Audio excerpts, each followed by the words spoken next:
Être humain.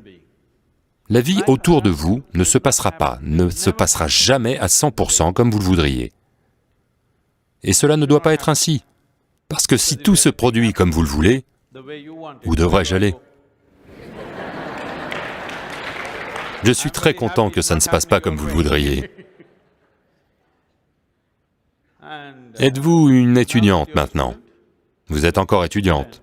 Je crois qu'environ 60-70% a lieu comme vous le souhaitez. Après votre mariage, le pourcentage sera renversé.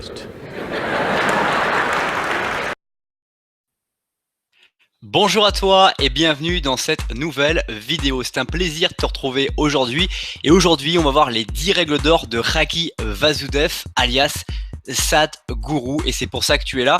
Sans plus attendre, je partage avec toi mon écran afin que tu puisses découvrir ces 10 règles d'or dès maintenant et facilement pour que tu puisses suivre la présentation PowerPoint que je t'ai préparée.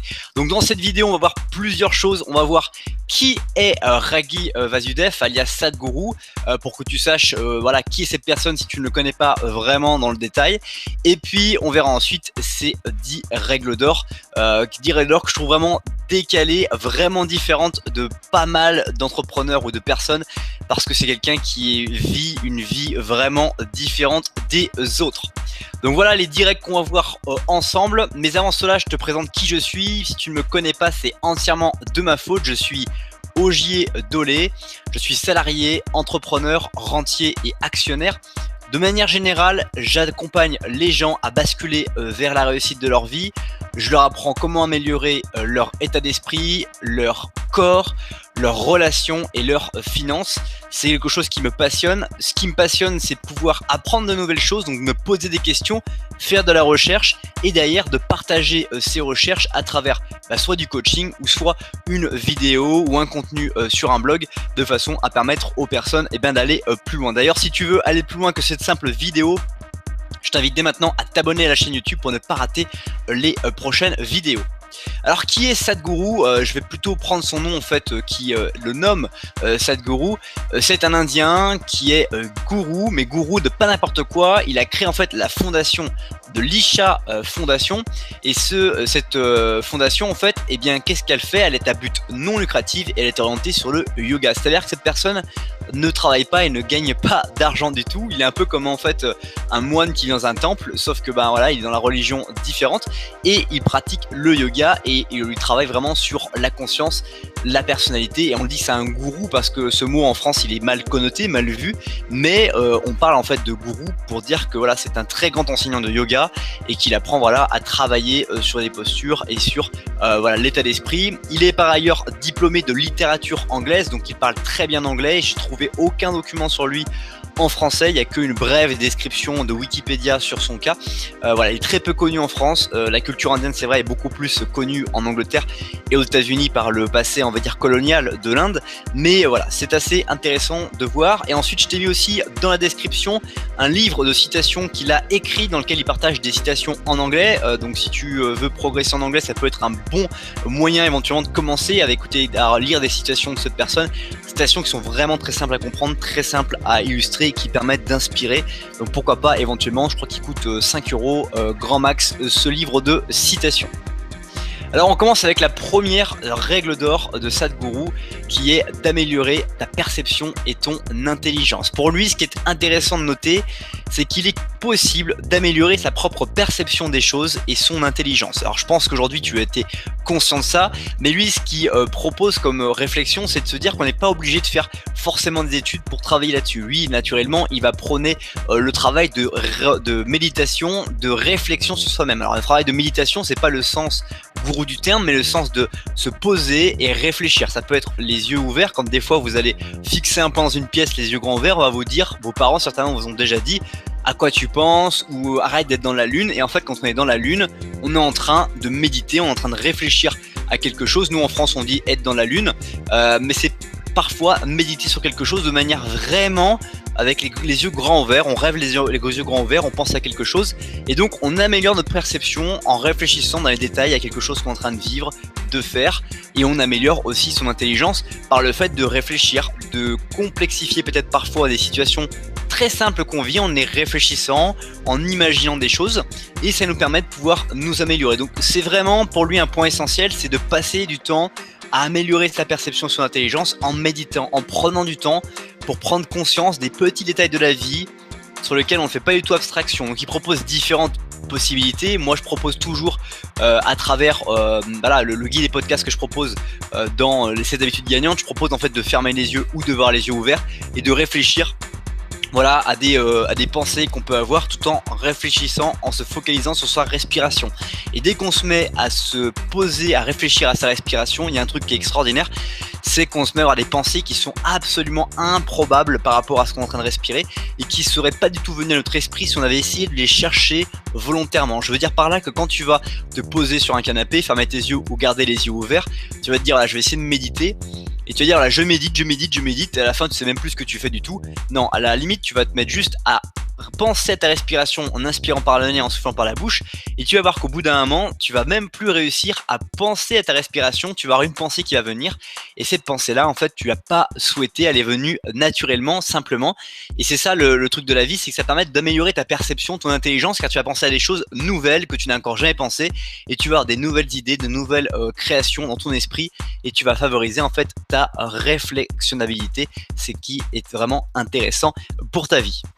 Deuxième règle d'or de Sadhguru, c'est prendre en charge ta vie. Il observe que beaucoup de personnes ne se prennent pas en charge, ne prennent pas conscience qu'ils doivent être responsables de leur propre destinée, de leur propre avancée. Et donc il propose de prendre une conscience et d'être responsable de sa vie, notamment par une petite phrase, un espèce de mantra comme il l'appelle, qui signifie « je suis maître de mon destin, je suis le capitaine de ma vie ». De répéter ces phrases, pareil, dans une méditation, donc on peut commencer dans une méditation, dans une réflexion, quand on se pose pour se ressourcer le matin ou en fin de journée, on s'assoit, on ferme les yeux, on s'allonge, on fait un peu quelque chose dans ce style-là. On évite surtout de se mettre dans son lit parce que sinon on va créer à son cerveau, voilà, une interférence. Il va plus savoir le cerveau si on va dormir ou si on veut méditer. Donc il faut changer de lieu précisément pour pouvoir favoriser la conscience du cerveau de la différence entre le sommeil et puis la méditation. Et là en fait on va se dire je suis maître de ma vie, je suis responsable des choses qui m'arrivent dans ma vie, je peux agir sur ma vie, bref, de trouver, on appelle ça un peu de la pensée positive d'une manière plus maintenant novatrice. Et c'est une sorte de prise en charge de sa vie qui va nous permettre d'être beaucoup plus serein et de beaucoup plus se sentir agir face à sa vie. Troisième règle d'or, être conscient de sa mortalité. Lorsque tu es conscient de ta mortalité, lorsque tu sais que... Alors c'est assez intéressant parce qu'en Rome, il y avait déjà des préceptes qui parlaient de ce truc-là. Il disait, voilà, le memento mori, ça s'appelait en latin, ça veut dire souviens-toi que tu mourras. Donc c'est un peu la même chose, c'est être conscient de sa mort, qu'on va mourir à un moment donné, et du coup que chaque matin est une nouvelle possibilité de ne pas être mort. Donc de voir en fait complètement la vie d'une manière différente. On se dit toujours je suis en vie, mais en fait ce qu'il faut dire c'est je ne suis pas mort, je ne suis pas mort aujourd'hui, je suis vivant. C'est génial de se dire ça, quelle bonne nouvelle de savoir que tu n'es pas mort aujourd'hui, que tu es vivant, que tu écoutes cette vidéo en faisant une autre activité, en allant, je sais pas, à ton travail, en allant chercher tes enfants à l'école, en allant rencontrer une personne que tu as vraiment envie, avec qui tu as envie que ça marche, d'aller voir ton banquier, d'avoir plus d'argent qui rentre dans ton compte en banque parce que tu vas dans une négociation ou quelque chose. C'est génial de savoir que tu n'es pas mort et que tu es vivant en train de faire ce truc-là. Quatrième règle d'or, prends des vacances des choses cerveau. Prends les vacances des choses sérieuses, ça veut dire pour Sadhguru, c'est de arrêter de prendre les choses sérieusement. Toutes les choses qui arrivent dans la vie sont positives. Et la bonne nouvelle, c'est que tu t'en sortiras vivant puisqu'on vient de voir que tu n'es pas mort, puisque tu es encore là aujourd'hui malgré les choses qui sont très sérieuses qui te sont arrivées, mais que finalement, elles sont pas si sérieuses que ça si on les regarde puisque tu arrives encore à vivre et que tu n'es pas encore mort. Donc c'est ça qui est aussi intéressant à noter, c'est que dans sa philosophie, rien n'est sérieux, la vie est par définition quelque chose d'extraordinaire et tu n'as pas à prendre les choses sérieusement. Donc c'est une belle philosophie sur cette règle d'or.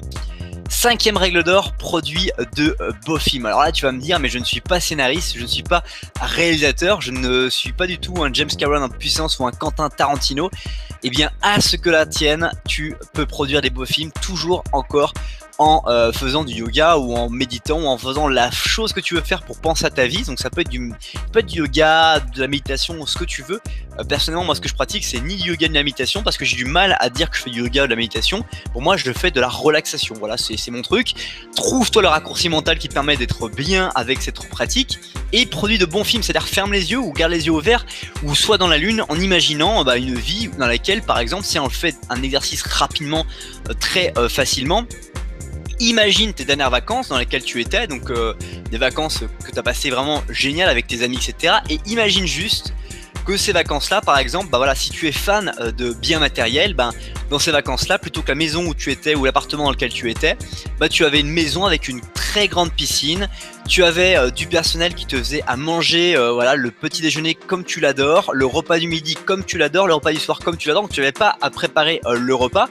Et imagine aussi que tu avais une superbe piscine, que tes enfants étaient en train de s'amuser, que ta compagne, elle était hyper heureuse d'être avec toi, d'être décontractée, de profiter, de discuter avec toi plein de choses, qu'elle pouvait lire ou regarder un film que vous avez toujours rêvé de regarder. Et puis imagine que tes amis arrivent également et que tu organises une petite soirée avec aussi des personnes qui soient extérieures à la soirée ou d'autres. Et voilà, c'est aux frais de la princesse, c'est toi qui régales.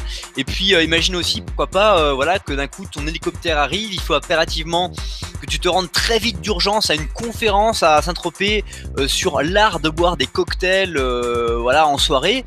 Et que là tu partes avec tous tes amis, tu dis on va affréter 10 hélicoptères et qu'on parte. Bref, tu peux te produire de beaux films. Alors il faut pas se déconnecter de la réalité, mais te produire des beaux films, t'imaginer vivre ça, c'est t'offrir des vacances ici et maintenant. Et des fois dans un quotidien qui est vraiment difficile, pénible, fatigant, imagine la puissance de pouvoir t'offrir des vacances ici et maintenant en t'imaginant dans des situations soit réelles que tu as adoré de vivre dans ta vie, soit en imaginant des beaux films de ta vie. Par exemple, un de tes enfants qui vient d'obtenir un diplôme, t'es à la cérémonie, là tu vois ton enfant qui est là à son diplôme, qui est hyper heureux.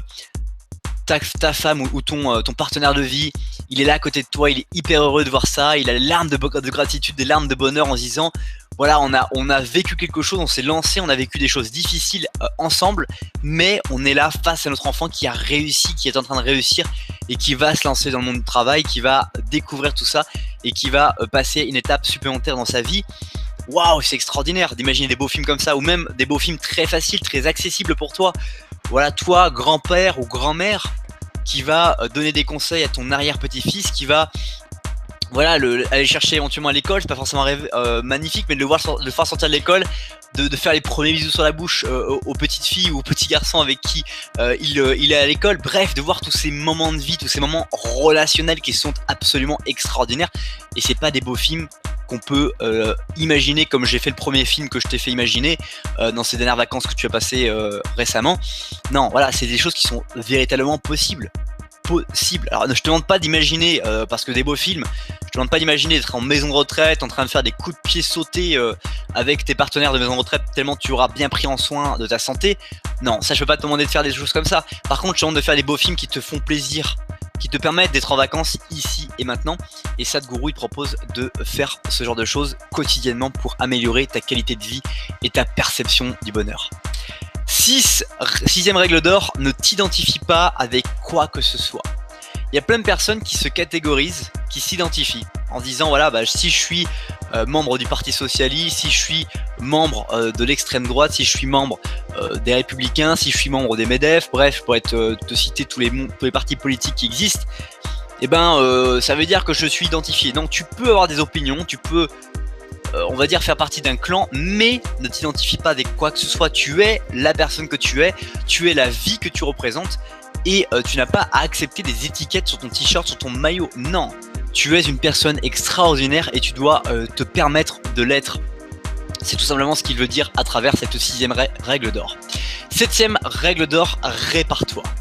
Répare-toi. Tu as forcément des problèmes aujourd'hui, des choses qui ont plus ou moins d'impact sur ta qualité de vie aujourd'hui. Ça peut être une rupture que tu as vécue par le passé. Ça peut être une blessure physique que tu as vécue ou que tu vis encore aujourd'hui. Ça peut être une fatigue mentale sur un sujet. Quelque chose que tu n'arrêtes pas de penser chaque matin quand tu te réveilles. Tu penses à ce truc-là, ça te bouffe ton énergie, tu y penses la journée, tu y penses le soir et tu radotes ce sujet-là, ce problème-là. Tu peux avoir des problèmes financiers avec une erreur que tu as commise, que tu en es conscient et que tu arrêtes pas de te dire pourquoi j'ai fait ça, pourquoi j'ai fait ça, pourquoi j'ai fait ça, et que tu répètes ça. Et ben son sujet c'est de prendre répare-toi. Répare-toi, ça veut dire que tu prends en charge la situation. Ok, tu as fait une erreur. Ok, tu vis ce que tu es en train de vivre aujourd'hui.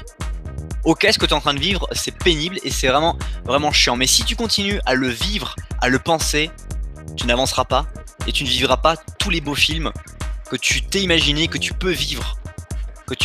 Car c'est possible. Regarde, il y a des personnes comme Bill Gates qui ont créé des ordinateurs Microsoft, ou des personnes comme Steve Jobs. Alors je ne veux pas te comparer à Steve Jobs, ce sont des personnes extraordinaires, et peut-être que tu n'es pas aussi extraordinaire, je ne suis pas aussi extraordinaire que ces personnes-là, mais je te laisse juste imaginer que eux, en très peu de temps, ils ont trouvé une idée, ils l'ont lancée, ça a marché. Ils sont passés de rien à quelque chose. Donc tu peux passer de tes difficultés à quelque chose de mieux, à les beaux films que tu as dans ta tête et que tu t'imagines. Donc répare-toi. Trouve quelqu'un qui s'est déjà réparé dans la situation que tu as vécue. Trouve des personnes inspirantes. Chaque jour, écoute des choses motivantes, stimulantes, qui te permettent de croire que c'est possible d'avoir la vie que tu veux et d'améliorer fondamentalement. Est-ce que pour toi, te réparer, c'est avoir une meilleure relation, améliorer tes relations avec les autres, avec la personne avec qui tu veux vivre toute ta vie? Est-ce que c'est améliorer ton état d'esprit, lire des livres inspirants, écouter des audios inspirants chaque jour? Est-ce que c'est d'avoir une meilleure santé, t'inscrire à un club de sport, t'inscrire dans un club que tu as toujours rêvé de pratiquer, rencontrer des personnes qui pratiquent des sports que tu ne connais pas et que tu aimerais progresser ou connaître? Tes finances, comment tu peux faire en sorte que tes finances ne soient plus un problème pour toi? Comment tu peux gagner 100, 200, 300, 400, 1000 euros de plus par mois, par jour? Comment tu peux faire ça? Qu'est-ce qu'il faudrait faire? Quel serait l'investissement de temps? Quel investissement de temps tu serais capable de pouvoir mener par rapport à l'investissement de temps qu'il serait nécessaire de mettre en place? Bref, répare-toi. 8e règle d'or, fais attention à toi. Il est important également de faire attention à soi parce qu'on ne veut pas vouloir se réparer constamment. On veut pouvoir éviter les embûches. Se réparer, c'est parce qu'on a pris un mur, donc il faut se soigner, c'est du curatif. Faire attention à soi, c'est du préventif. On va regarder la route, on va essayer d'avoir une vision claire de ce qu'on a envie de faire maintenant, avec les informations qu'on a aujourd'hui, avec ce qu'on a dans notre cerveau. On a des trajectoires dans le cerveau qui sont dans notre tête, on a des films qu'on a produits, et du coup on va faire attention à nous parce que les films qu'on a produits, c'est la destination. Mais la destination, nous on est juste au démarrage du chemin. Et sur ce chemin-là, il va y avoir des obstacles, il va y avoir des arbres qui seront tombés sur le chemin, il va y avoir des cailloux qu'il faudra escalader, il y aura des rochers, il y aura des pentes à descendre, il y aura des montées dans lesquelles on ne verra pas la fin et on se demandera s'il faudra pas redescendre de la montée parce qu'elle est trop haute, ou peut-être qu'on ne voit pas l'issue, qu'on perd espoir. Donc il faut faire attention à soi. Et souvent, faire attention à soi, ça revient à ce que Sadhguru explique souvent, et toutes ces thématiques reviennent à l'état d'esprit. Eh bien ça revient à l'état d'esprit, à tes pensées. Si tu doutes, si tu t'interroges sur ce que tu es en train de faire, alors oui, tu vas te poser des questions. Mais si tu t'arrêtes, tu peux abandonner très peu de distance de ta destination idéale que tu avais imaginée. Donc fais attention à toi et réfléchis correctement. 9e règle d'or, n'établis pas d'incitation à la maladie. Dans cette règle d'or, Sadhguru en fait propose de ne pas imaginer qu'on va être malade, ne pas réfléchir, d'envisager le fait d'être malade. Les personnes qui tombent malades, et c'est certainement déjà arrivé à ta propre vie, on s'imagine que quelque chose va nous arriver. Oh, je suis sûr que cette personne ne va pas venir à notre rendez-vous. Je suis sûr que cette personne va être en retard. Je suis sûr que. Et c'est assez marrant, c'est que dès que tu te dis ça, eh ben, il se met à arriver des choses qui confirment ce que tu as dit. Alors que si tu fais des incitations positives, les choses arriveront positivement, ou alors elles n'arriveront moins graves que la positive que tu pourrais dire. Donc n'incite pas ta maladie, c'est-à-dire tu es en bonne santé, tu mérites d'être en bonne santé, tu fais tout pour être en bonne santé, tu t'améliores chaque jour, tu améliores ta nutrition, tu améliores ta santé chaque jour, tu améliores tes relations, tu améliores ton bonheur chaque jour. Et ça, c'est absolument important de garder un état d'esprit positif et de travailler sur tes pensées pour qu'elles deviennent positives continuellement, qu'il y ait toujours des bonnes nouvelles dans ta vie. Chaque jour, il doit y avoir des bonnes nouvelles. Quand tu travailles le matin, c'est une bonne nouvelle. Je suis en vie, je suis vivant, c'est une très bonne nouvelle pour moi. Je suis vivant, je ne suis pas mort. Quelle bonne nouvelle. 10e règle d'or est le sens de l'humour. Sadhguru est quelqu'un qui rigole énormément, qui adore avoir le sens de l'humour, et je t'invite à prendre les choses avec vraiment de l'humour et éviter les choses sérieuses. On l'a vu, une des règles d'or, la 4e règle d'or, prend des vacances, des choses sérieuses. Voilà, c'est avoir le sens de l'humour. Rigole des situations compliquées, amuse-toi de la vie, parce que franchement, c'est absolument génial de vivre. Reste bien jusqu'à la fin de cette vidéo, j'ai un petit cadeau à t'offrir dans un instant. Donc on a vu ces 10 règles d'or. Laquelle de ces règles d'or est ta préférée? Pour moi, celle que j'ai trouvée la plus inspirante quand j'ai écouté Sadhguru en préparant ce PowerPoint, c'est la 7e règle d'or. Répare-toi, se réparer, je trouve quelle belle image de vouloir se réparer et aussi de vouloir imaginer. Donc la 7 et la 8 sont 2 règles d'or que je trouve vraiment très inspirantes. Quelle est la tienne? Quelle est la règle d'or que tu trouves vraiment impactante pour ta vie aujourd'hui en écoutant cette vidéo? C'est déjà la fin de cette vidéo. Si tu as apprécié cette vidéo, eh bien merci infiniment. N'hésite pas à me dire dans les commentaires comment je peux m'améliorer, à liker la vidéo pour me permettre d'être beaucoup plus visible et que d'autres personnes puissent être également inspirées, stimulées par cette vidéo. En remerciement du temps que tu as consacré à cette nouvelle vidéo, je t'invite à télécharger gratuitement dès maintenant mon cadeau, mon guide et podcast exclusif qui se trouve dans la description. 7 habitudes gagnantes qui peut être appliqué quotidiennement pour améliorer ton corps, ton esprit, tes relations et tes finances. Bref, les 4 piliers qui selon moi sont les 4 piliers les plus importants pour notre vie, pour nous permettre d'être en parfaite synchronisation, être heureux, dans le bonheur complet et pouvoir vivre sa vie de manière absolument différente. Merci encore pour le temps que tu as consacré à cette nouvelle vidéo. Passe une bonne suite des journées et je te dis à bientôt pour une prochaine vidéo. Salut!